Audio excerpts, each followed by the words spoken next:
This is 7th grade lesson 5.1, and we're going to be looking at is of percent statements.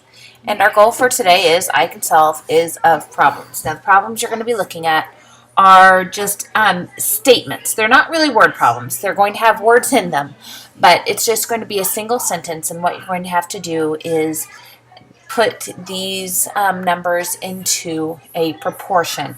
Now the proportion always follows the same format. So this is the format. Is over of equals percent over 100. So what you're going to do is you're going to go through and look for the words that either follow or maybe come before the word is.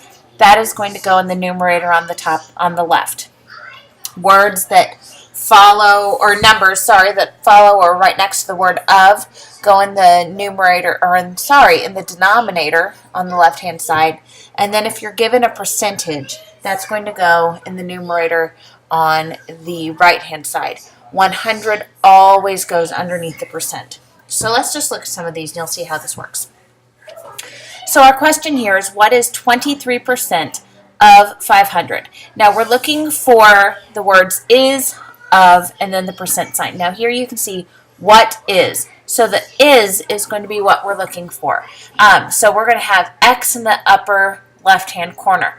Now 23%, it has a percent sign after it, so that's going to go in the upper right.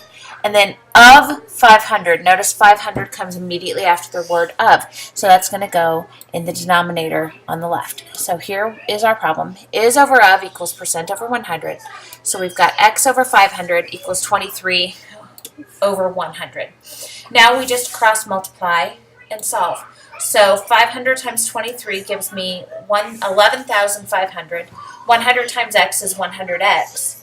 Divide both sides by 100, and we get X is equal to 115. So 115 is 23% of 500. And that does make sense, so we know we probably did it correctly. So let's look at another problem. What percent of 600 is 318?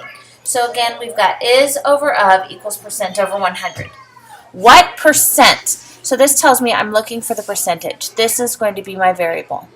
Of 600. So 600 comes after the of. It goes on the bottom left. Is 318. So that's going to go on the top right. So 318 over 600 is equal to X over 100. Again, we cross multiply. So we get 600X is equal to 31,800. Divide both sides by 600, and we get X is equal to 53%.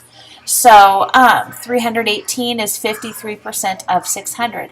That does make sense because half, or 50% of 600 would be 300.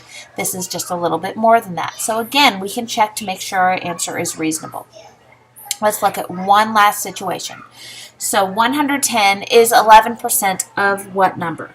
Here we are given our is and our percent. We're trying to find the of. So our variable is going to be in the bottom left-hand corner. So I have 110 over X is equal to 11% out of 100. Cross multiply, so 11X is equal to 11,000. Divide both sides by 11.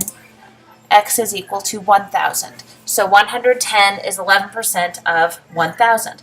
Again, that makes sense.